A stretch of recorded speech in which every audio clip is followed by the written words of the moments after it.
Dear students, I'm switching over to the property 2. Before going to the main properties of this chapter, these two properties to be discussed in this chapter is very important क्योंकि basically हमने सारे question यहाँ लाके ख़त्म करने होते हैं. तो यहाँ पे नाउ पहले हमने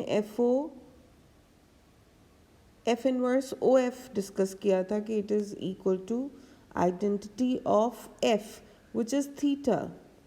ठीक है, एंगल्स में एंगल्स ही उनकी इनपुट थी, एंगल ही आउटपुट थी. तो वेरी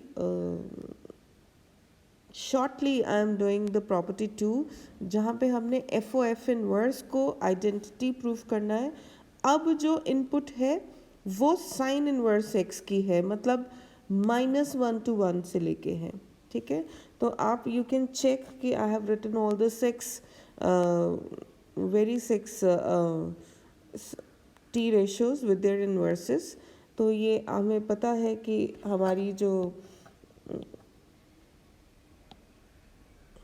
साइन इनवर्स एक्स की डोमेन है that is -1 to 1. Sine inverse cos inverse की सेम डोमेन है. इसी तरह इन दोनों की सेम डोमेन है. ठीक है, और इसी तरह टैन और कॉट की, टैन इनवर्स एक्स और कॉट इनवर्स एक्स की सेम डोमेन है. क्लियर. तो इसके लिए एक बहुत आसान सा एल्गोरिदम है कि अगर हम उसे फॉलो करें तो दैट एल्गोरिदम इज कि एल्गोरिदम, तो यहाँ तो कोई वो नहीं है कि हमने सारे -π/2 टू +π/2 पे लेके जाना है. यहाँ पे हमने मेन काम क्या करना है कि इसे इन्वर्स तक कैसे लेके जाना है. क्लियर. तो क्विकली क्वेश्चंस किस तरह से आते हैं फिर वो डिस्कस करेंगे. तो पहला पार्ट है ऑब्टेन, जो भी आपके पास कोई भी एक्सप्रेशन है उसे लीजिए और उससे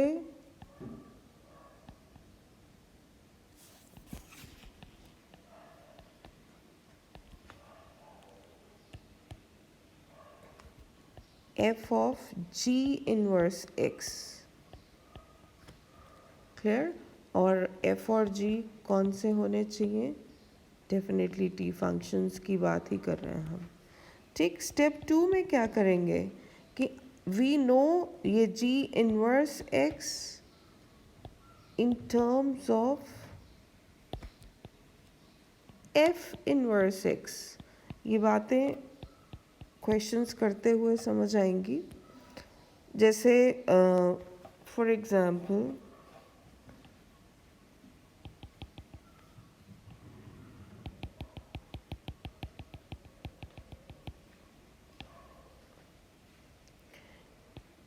इसे कैसे कन्वर्ट करना है कि sine inverse p/h, this is perpendicular upon hypotenuse. अगर इसे कॉज इनवर्स में चेंज करेंगे तो ये b/h हो जाएगा. अगर इसे टैन इनवर्स में चेंज करेंगे ये p/b हो जाएगा. इसे आप क्लियर. और ये कॉजिक इनवर्स में चेक करेंगे तो ये h/p हो जाएगा. This is equal to sec inverse h/b है ये. और अगर ये कॉट इनवर्स है दिस इज b/p. और p क्या है, b क्या है, h क्या है, दे वी ऑल नो. ठीक. तो स्टेप 3 में हम क्या करेंगे कि अगर g इनवर्स x को अगर हम f इनवर्स y में लिख देते हैं, क्लियर, सॉरी, तो उससे आप रिप्लेस कर देंगे अब g inverse x by f inverse y in f of ये क्वेश्चंस करते हुए हमें और डिटेल समझ आएंगी। क्लियर? और फिर हम यूज़ करेंगे प्रॉपर्टी 2। क्लियर? ताकि हम आइडेंटिटी फंक्शन ले सकें।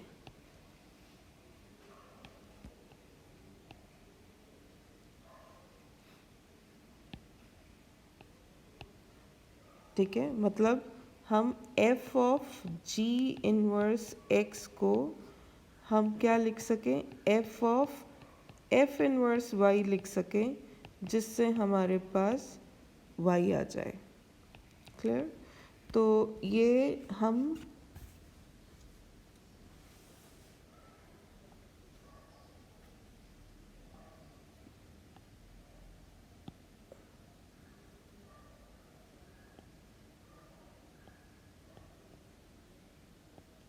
I'm doing some questions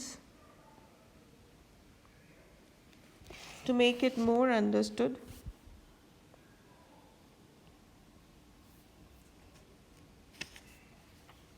मान लो हमारे पास कोई भी क्वेश्चन है, tan inverse tan of sin inverse 5/13। Clear? Now अगर हम इसे उसी तरह से कि अगर इसे हम कुछ x सपोज करें तो ये बन जाता है sin inverse 5/13 is equal to tan x। और अब हमें इसे किस में चेंज करना है, tan इनवर्स में चेंज करना है। तो हमारे पास क्या होगा कि अगर आपके पास ये परपेंडिकुलर अपॉन हाइपोटेन्यूज है, दिस इज़ 5, दिस इज़ 13, तो we know this is 12। Clear? तो ये क्या आ जाएगा, सीधा इसे हम लिख सकते हैं कि tan inverse perpendicular upon base, ये बन जाएगा 5/12 विच इज़ इक्वल टू 5/12। और अगर ये पाइथागोरियन ट्रिपलेट्स में नहीं आता है तो हम इसे पाइथागोरस अप्लाई करके निकाल लेते हैं। क्लियर? तो ऐसे कितने सारे questions, I am taking one more, tan को cot इनवर्स 8/15। क्लियर? तो ये आपके पास क्या बन जाएगा, इसे सिंपली चेंज करने के लिए हम प्रॉपर्टी लगाएंगे। I think you people must have gone through that presentation जिसमें हमने रेसिप्रोकल्स की बात की है, रेसिप्रोकल फंक्शंस, टी फंक्शंस और इन्वर्स टी फंक्शंस, इनमें हमने प्रॉपर्टीज सीखी हैं। तो कॉट इन्वर्स 8/15 को हम tan इनवर्स 5/18 लिख सकते हैं, सॉरी 15/8, सॉरी, और ये बन जाएगा सिंपली 15/8। ये तो आपस में दोनों रेसिप्रोकल फंक्शंस हैं। क्लियर? तो दीज आर सम ऑफ